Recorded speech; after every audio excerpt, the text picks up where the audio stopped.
Mm,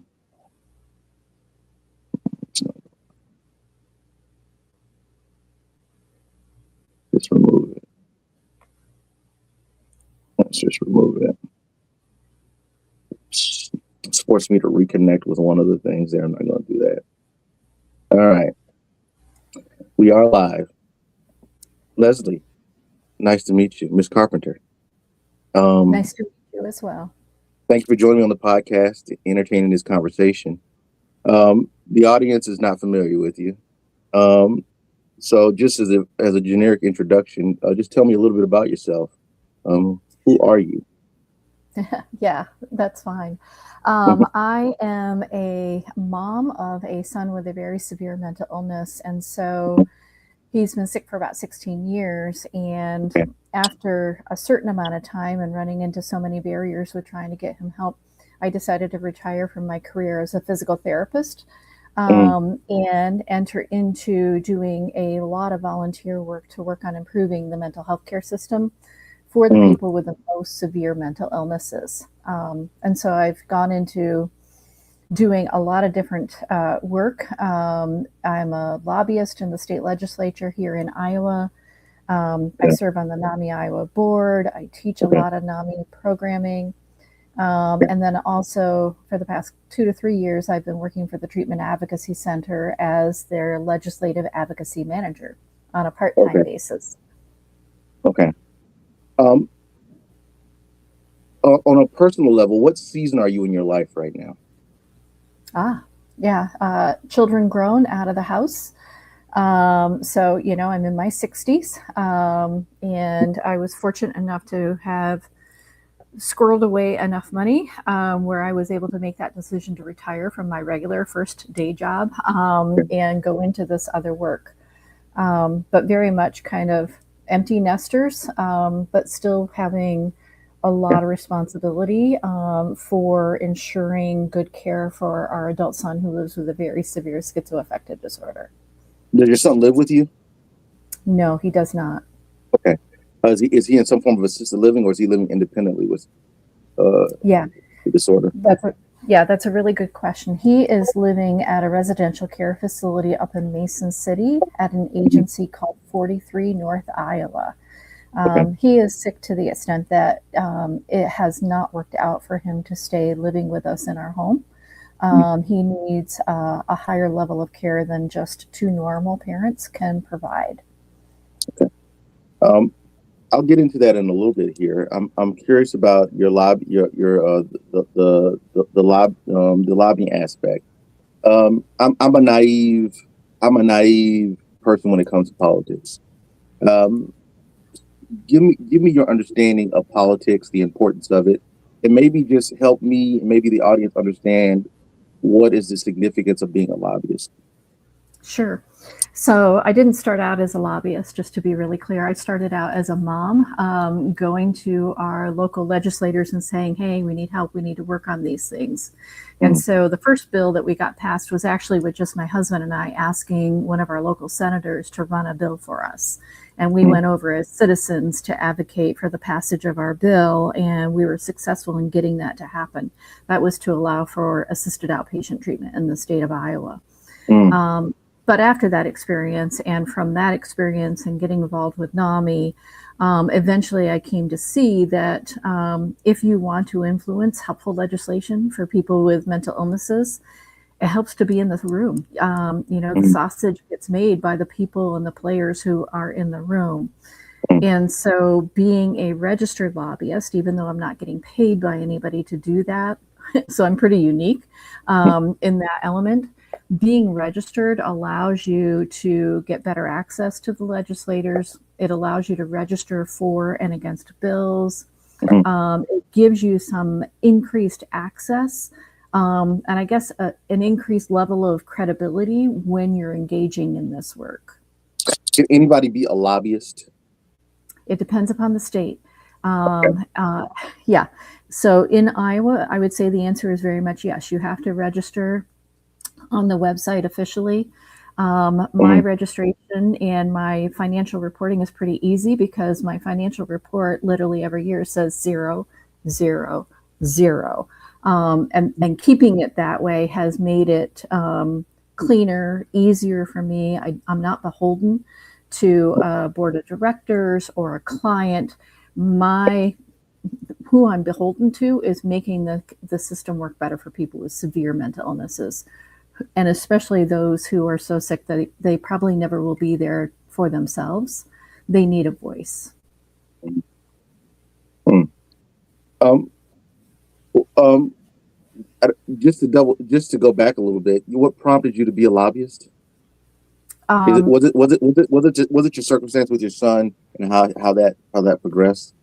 It was very much the circumstances with how difficult it was to get our son treatment that he needed for his very severe illness, how difficult it was to keep him in treatment, how difficult it was to keep him on the medications that he needed to be on, and then doing a very deep dive into why that was, right? What is it about mental illness and the law and insurance and all the policies at the federal and state level that have limited the ability to help people who are very, very sick?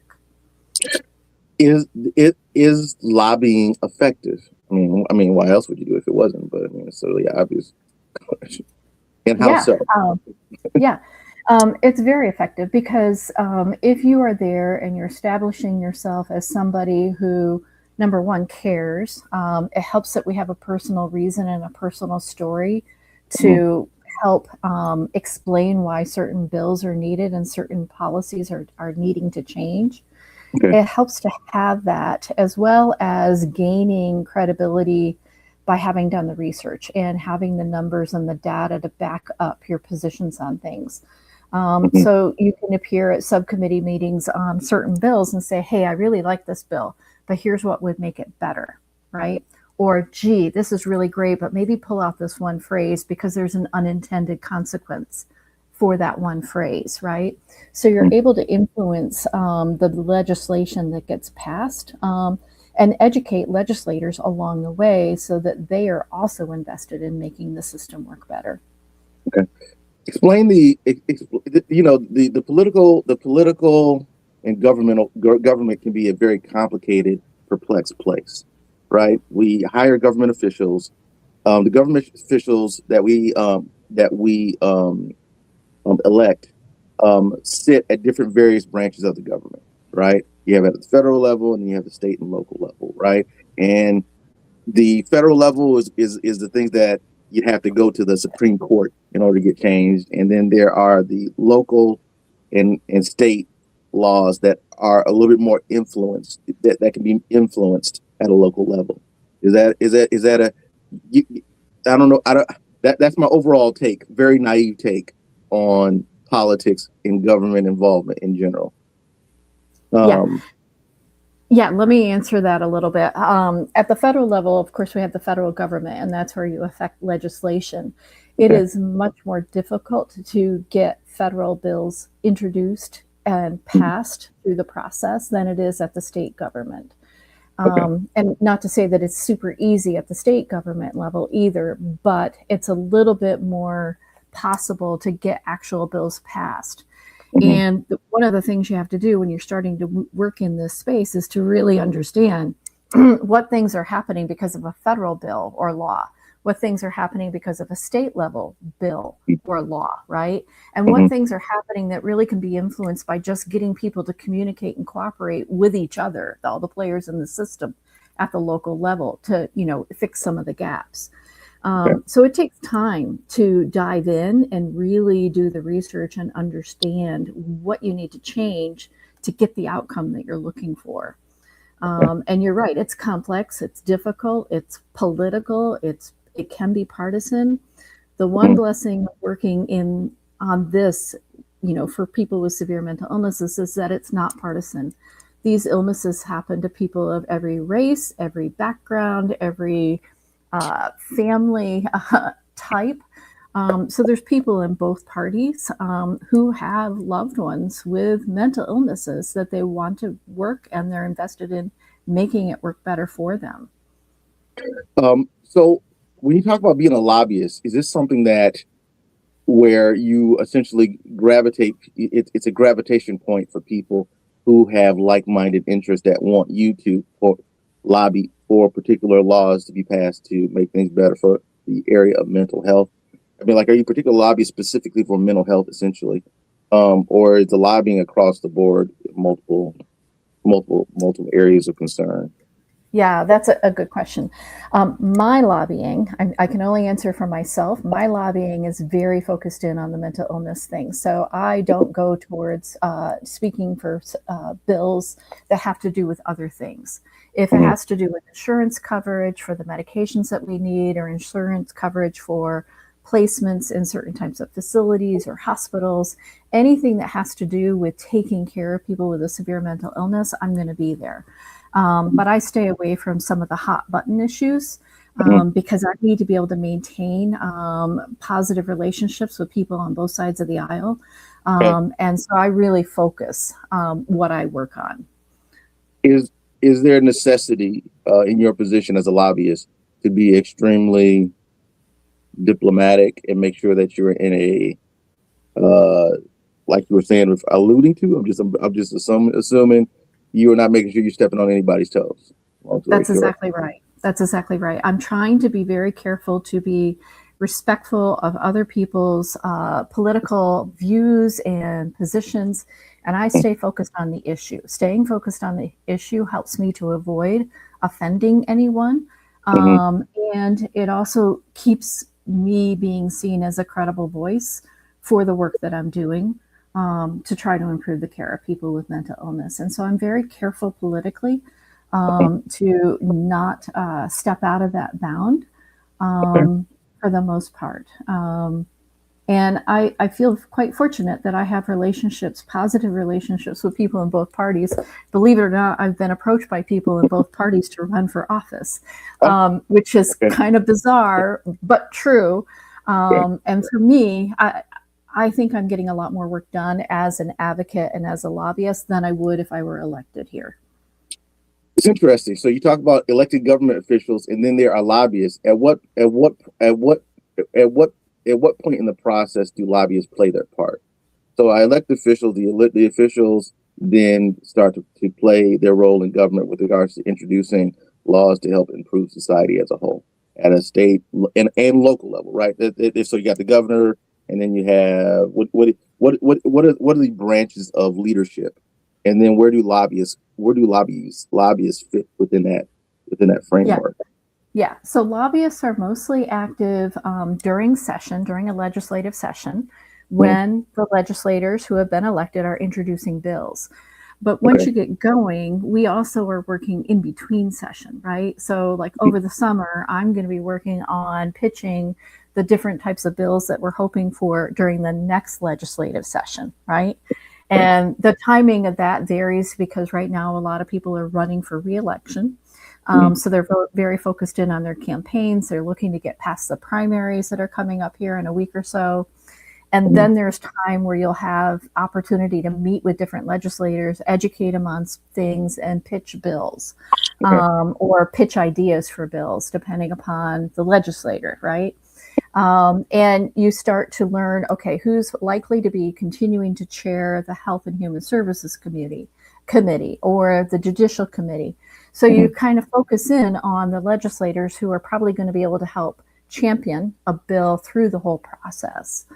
But a lot of the work of a lobbyist is educating people, educating the legislators as well as educating the general public and even other lobbyists to bring along more coalitions of support for the things that you're trying to pass. Lobbyists wouldn't be in place unless they have impact. How do lobbyists create impact? Like, I don't know whether that's a legit question, but you know what I mean? I'm just trying to answer the idea that, okay, we got our elected officials. Lobbyists are there to influence the elected officials or to present something different than what we elected the elected officials for. Yeah, that's a big question. And because I'm not paid, I think I'm fairly safe in saying that most lobbyists are, how do they know they're effective? They're getting the bills passed that their clients are paying them to try to get passed, right? And so in that way, how am I knowing if I'm effective? If I'm actually seeing that someone with a severe mental illness can get into a hospital and the level of care that they need and continue to be able to stay at the level of care that they need over the long run for their care. And programs in the community, are we getting better, more providers in our state? Are we getting increased reimbursement rates for those providers so that we can recruit and retain good quality providers? Are we developing more of the programs that are really effective? So am I being effective? Are we getting some of those outcomes that we really need? Has there ever been a point in how long have you been doing the lobbying for? How long have you been a lobbyist? Since 2020, so about 6 years. Have you ever got to a point where you felt like you weren't you weren't creating, you weren't doing, you weren't treading ground, that you weren't effective? Yes. Yeah. Do I get to a point where I feel like I'm banging my head against the wall? Yes, at times, right? So sometimes, an example of that is sometimes we've gotten some bills passed unanimously through the Iowa House, but then we meet a brick wall at the Senate. Is that frustrating? Yes. Does that mean I'm going to give up? No. It means I'm going to step back and I'm going to do the work to get more of the senators educated and on board to try to help get them introducing some of the bills and perhaps co-introducing bills with somebody from the House so that you have what we call companion bills that will move more easily through both chambers. But is it frustrating? Do we meet challenges all the time? You can't go into this work if you're not, how do I say this, stubborn, persistent, determined, to try to still get progress over the course of time. But it doesn't always happen in one session. Some other areas of questioning, mental health in Iowa. Like you reside in Iowa, probably in the heart of Iowa, is Iowa City. Yes. I'm assuming you come as far as does the politics happen in Des Moines essentially, and then you go back and forth. So you go back and forth from where you're at to Des Moines in order to help make change. Yes. So I spend 2 to 3 days a week in Des Moines. I stay right over there during session. Okay. I want to branch off of this topic a little bit. I would love to explore politics, the political process with you, but I'm going to save that for another conversation there because there's like three main things I want to talk about as it relates to your overall narrative. Obviously, a mental health counselor definitely appeals. The topic appeals to me, and the offshoot of what we're talking about is there a major disparity of mental health in Iowa or in the state of Iowa? Yeah, there's a major disparity in mental health in all of our states. If we start looking at this from a national perspective, there's two different areas of disparity. One is there are cultural differences in terms of people even understanding that mental illnesses are a biological illness and merit and deserve treatment, right? There are some of those cultural challenges that we have. There's socioeconomic differences where it's easier for somebody who has money to access care, especially if insurance isn't going to pay for it. Sometimes families can pay for it out of pocket and can get access to different care than other people can. That's a disparity. But the biggest, most glaring disparity for me in terms of the work that I do and focus on is that we have come a long way in terms of improving access to care for people with things like depression and anxiety, PTSD, those kind of things. But the people that we have left behind the most who still really need the most change are people with schizophrenia, schizoaffective and bipolar disorders, and even more of a subset from that, the number of them that have no idea that they're sick because of anosognosia. We have really abandoned that patient population, and we see the results of that on our streets, in our jails, in our prisons. And that's the patient population that I really focus on. Is there a large population of people who have schizophrenia or schizoaffective in the state of Iowa? Like, I'm pretty sure you're abreast of the statistics, I would assume. What does that look like? There is. What does it look like? It's 1 to 2% of the population. So we have about 3.1, 3.2 million people in the state of Iowa. And forgive me, I don't have the math head to be able to tell you right off the top of my head, but about 1 or 2% of those have, a severe mental illness or a schizophrenia diagnosis. Okay. I want to keep pivoting a little bit, probably to where I should have started from the beginning, which is just understanding a little bit more about your why behind what you do.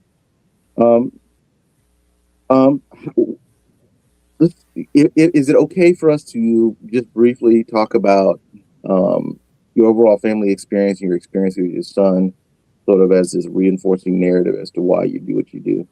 Kind of Sure. like I'm interested in understanding your son's diagnosis and when you guys found out about it, and did you guys know from the beginning? When did you see changes? All that stuff. Sure. Yeah. So our son was a very bright, athletic, artistic, creative, caring soul. He had a very normal childhood. He played competitive baseball for probably 12 years. He was a very good pitcher. And in his high school years, so around 15, 16 years old, we started noticing some changes. Some social withdrawal. His homework assignments started having all kinds of drawings and bizarre concerning imagery showing up. He had a breakup with a girlfriend, and one afternoon called me from high school and told me that he wasn't feeling very well and he wanted to go home. And he was driving at the time, so I told him to go home. And when I hung up the phone, I realized that there had been something different in his voice, and I was concerned.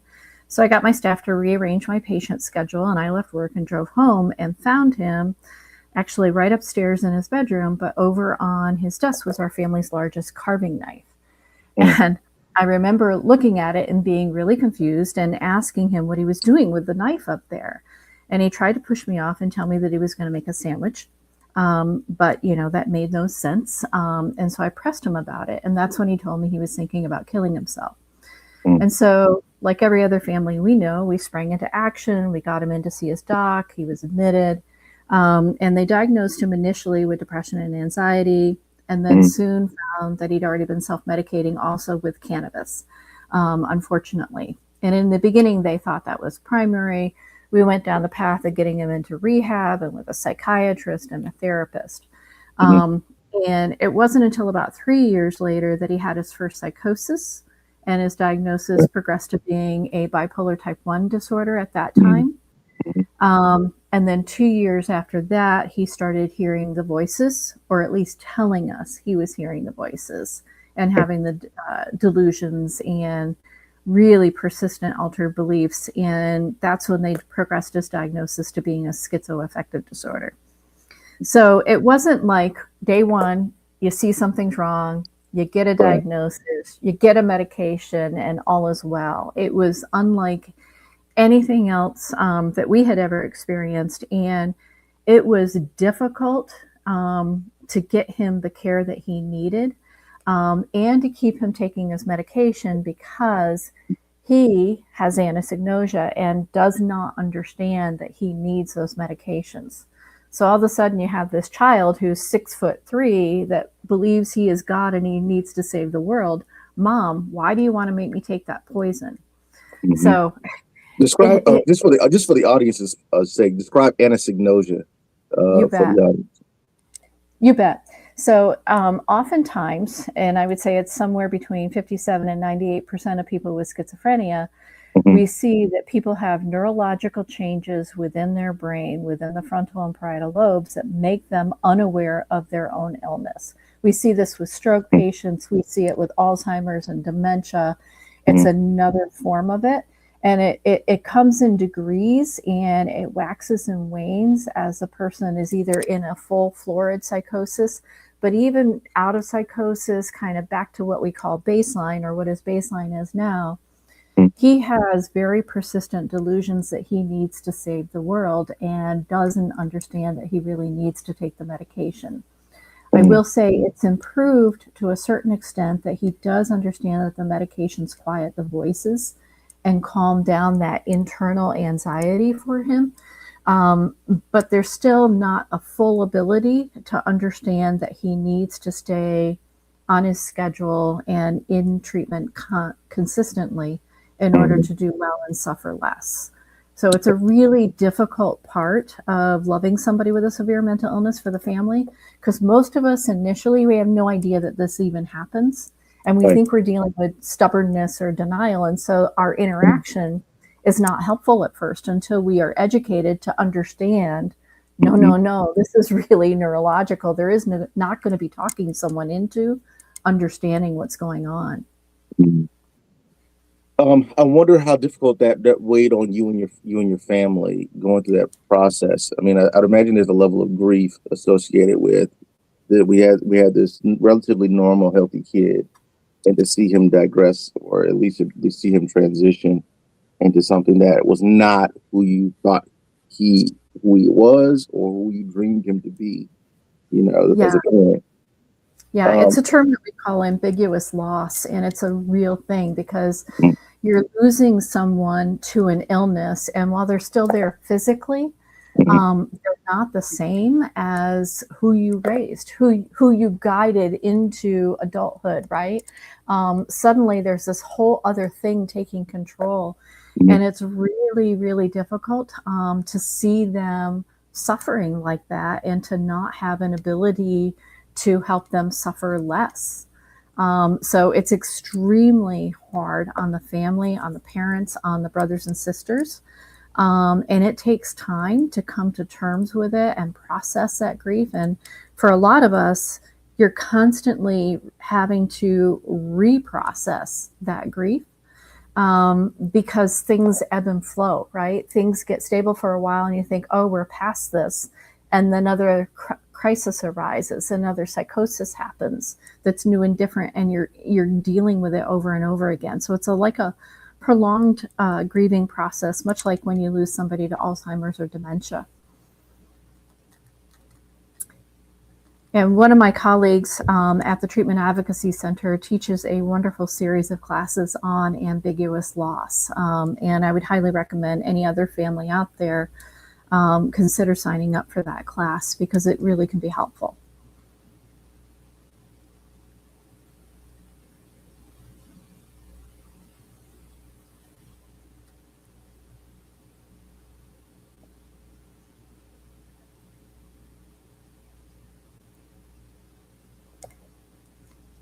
And are you still there, Larry?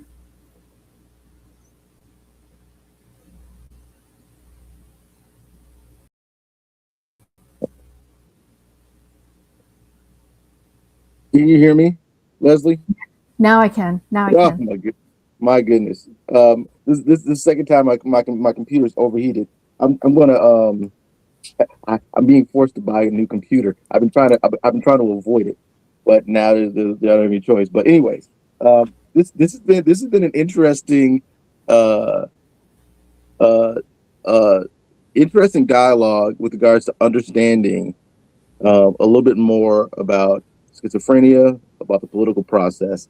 But I'm going to end up having to cut it short because of technological issues. So I want to reconvene on this conversation a little bit. The last stopping point that I stopped at was ambiguous loss. And just briefly, can you re-explain a little bit what that is, and how, and I'm assuming you're well educated at this point on the terminology. Sure. So ambiguous loss is what we describe as when we have somebody that we're losing to a mental illness, even though they're still alive. Because we do go through a grieving process of recognizing, like my son, for instance, is likely never going to be able to finish college that he started. He's never likely going to be able to have a family in the traditional sense. He's probably not going to get married. He's probably not going to have kids. So our dreams for him have changed a lot. Our dreams now are for him to be stable, to suffer less, to find some purpose in life again, right? And there's a grieving process that we need to be allowed to go through for that, and understanding that we still need to love and support our child, right? But also accepting the loss. And it's difficult because it's ongoing. It's, you're constantly having these tugs at your heart while you're trying to keep them alive. And literally, I mean that. I mean, has been and continues to be a struggle to keep our son alive and in treatment. And most families don't ever have to face something like that. And I'm grateful that most families don't. And I am grateful to be connected to so many other families like mine across the country in this club that none of us wanted to join in the first place. So I was mentioning that one of my colleagues at TAC teaches a webinar series on ambiguous loss. Yeah. And I recommend it. I think it's really helpful for people to figure out their path forward. For me, my path forward was to get active and start doing things to make it better for the next kid who gets sick. But everybody's allowed to figure out their own way, their own path forward. But processing that grief, either through, attending a class like that or the NAMI family to family class, it's really important, because the more you become educated, the more you can process and get past some of that, the more effective we can be with loving our loved one for who they are now. Yeah, I saw even in a moment. Hopefully, technology will hold up, because I want to sort of like process this a little bit. You even got triggered in the moment there emotionally, and my assumption is when you think of these things here, there is that automatic sting, internally. That how do you at this point, at this stage in the game, how have you processed your own personal grief? Have you ever stopped grieving over the loss of what could have been with regards to the development of your child? No, I don't think I ever will. What I do is what they taught me in family to family is sometimes I'll just sit in the grief and let myself cry. Yeah. And I'm sorry for getting emotional. Most of the time I can handle this for the most part. Yeah. But what I do is occasionally just sit in the grief. Things sometimes will hit us out of the blue with something they say, something they do, a song, a reference in a movie. And so you sit in it and you process it, and then you dry your tears. Yeah. You take a deep breath and you get back to work, because the work is the healing for me. Yeah. It reminds me of something I talk about when I talk to my clients about grief. The last stage of grief being acceptance is what it's identified as, but the many different ways of looking at it is finding meaning, finding purpose, finding value, trying to gain something of substance from whatever pain is connected to that loss. And I can see you doing that in your advocacy. It also reminds me of a song where it's talk about take your pain and make it medicine for someone else. There's something significant about that. I can hear that sort of ringing in the narrative there. Yeah, definitely. Because I'll tell you what, passing a law that is going to save somebody is helpful. I got our first assisted outpatient treatment program started in the state, and while I don't get to work directly with those clients, 3 years into the program, I know 52 people in Iowa are getting treatment for their severe mental illness who wouldn't have before then. And boy, does that make me feel better. Yeah. It helps. Yeah. Yeah. And it honors your son's story and his narrative to a degree too. That's right. His path is not forgotten, or it's not lost away, that it's converted into something that's going to help other people through the love of a mother, out of all people. Something profound about a mother's love. Yep, it's true. And what's hard, I'll be really honest with you and tell you it's hard, because my son, for the most part, is not aware of the work that I do, because he got really upset after I had done an interview that I thought was only going to be published in an academic publication, and a nurse made the unfortunate mistake of showing him. And so for the most part, he doesn't know I'm doing this work. Yeah, and yet I'm doing this work for him, right? And I've come to terms with that. It's fine. It's just there's a peace with that. But I think at some level he knows that I'm doing this, and that's all that matters. Yeah. I got to be careful with my technology is limited here. Can you hear me? I can. Great. I still want to continue this energy just a little bit. I feel so. I feel when I saw you tear up, I felt your love for your son, in that that is what makes grief significant, or the experience of loss significant, is that it's attached to a larger positive emotion, I would imagine. Yeah, that's exactly right. And a larger positive mission, I would say, a passion. We've got to make this better so the next kids don't go through what my son has. And that's the mission that helps me to get up every day. Speaking to the audience here, I'm gonna wrap it up, because I don't want technology to mess up this moment and this opportunity to connect, not just with me but with the audience. With regards to what is needed out there, if you were to send a message to the audience on what is needed out there, particularly those Iowans that are looking at this, but this is a nationwide issue, like you talked about.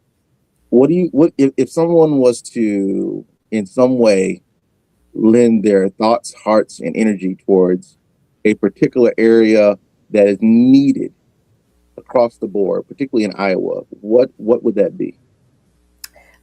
We need more voices in the work. We need a lot more people to get active. We need people to be sharing their stories with legislators. We need people to recognize that we do need more state hospital beds. We need more regular hospital beds. We need more housing that heals in the community. We need to be supporting Clubhouse International, that does a remarkable job of helping people in the community to find human connection and purpose again. We need more families to be willing and able to come out and share their stories in some way. We need to be supporting advocacy organizations like the Treatment Advocacy Center, the National Shattering Silence Coalition, Schizophrenia and Psychosis Action Alliance. Find an organization that aligns with your values and start supporting them financially, start lending your voice, start getting involved. There is too much suffering going on out there, and we need more people to be willing to step up to the plate and talk with their legislators. Is there a particular source is there one particular source that might be an easy go-to for the listener if they were to start their journey on being an advocate for mental health? Yeah, absolutely. Go to the Treatment Advocacy Center website. It's www.tac.org. And think about signing up for our advocacy bootcamp. You can send us an email at advocacy@tac.org and ask to sign up for our next bootcamp. We teach a series of classes for people who recognize the brokenness of the system and want to get involved in advocating but have no idea where to start. Well, we're there for you. We have a series of classes that we teach to get people to understand more of the specific issues and where they need to focus, either at the state, local, or federal government level. Reach out to us. We're happy to help. Okay. Leslie, I'm gonna shorten it. I would normally spend 15 more minutes with you, but I'm gonna cut it off due to technological issues. It was nice meeting you. I see this strong mother. There's so much to be said about you, as regards to your response to, it's always the response to pain that really shows us who we really are. You know what I mean? Like, everybody's going to go through in their own right, not to minimize or over exude anything, but you know what I mean? But there's something to be said about how I think I was listening to one podcaster talk about it. He says, it is the element of when we're taking the hero's journey, and there is no great hero without a great challenge. I think that's true. One of my good friends, her name's Teresa Pasquini. She talks about how taking care of somebody with SMI, it tends to be up to heroics and luck. The work that we both do is to try to change it so that we can systemically care for people along a reasonable care path that does not continue to rely on heroics and luck. That's the work that we're doing to change it to be better for everyone. I'd like to thank you for, I felt something so important in this space here, and I think it tugs at me just because I'm in the space. It tugs at me because I've experienced it I've experienced a similar circumstance where I've seen someone that I loved and cared about, and I saw them change overnight. I haven't had a chance to share that story, but this definitely is something that it is inspiring for me as somebody who is not political, who really doesn't try to be political. I think it further iterates the importance of advocacy through politics, and I think it helps middle grounders like myself consider being a little bit more active in the political process, because change can happen. We just have to figure out where to make that change at. And I think these conversations help individuals maybe figure out in their own way how to make effective change where they're at. Awesome. I love that. I love that it's potentially inspiring you to be someone who becomes political and not think that that's a bad thing. Right? Yeah, I love the bipartisan position. I'm sorry, go ahead. Yeah. I was just going to say that's the thing, is that political is not the same thing as being partisan. And I think being able to kind of separate those really helps you to figure out a path and a way to try to get involved. Yeah, wonderful ending message to those who are sitting in the middle like myself is, because I tend to think I tend to think there's this polarization every time you think about politics. You think of polarization, rarely do you think about what do you call that term? Bipartisanship. Right, exactly. Yeah. And the beauty of working in this space is that it is not partisan at all. Yeah. We're all human beings trying to help other human beings, thankfully. So I try to focus on that. Wonderful. I'm going to stay connected with you. I look forward to maybe having another discussion on in maybe even longer discussion. These are the type of discussions where I'm just like, man, you need to branch out about 2 hours. Let's just comb through it a little bit. You bet. So we'll stay in network, definitely. And I'll continue to be educated on what you do, and maybe see how I, in my own space, can be to promote this, because this is definitely right up my alley here. So awesome. Very good. Well, Leslie, we'll stay in contact. Nice to meet you too. Yes. All right. I'll talk to you. Bye now. Bye-bye.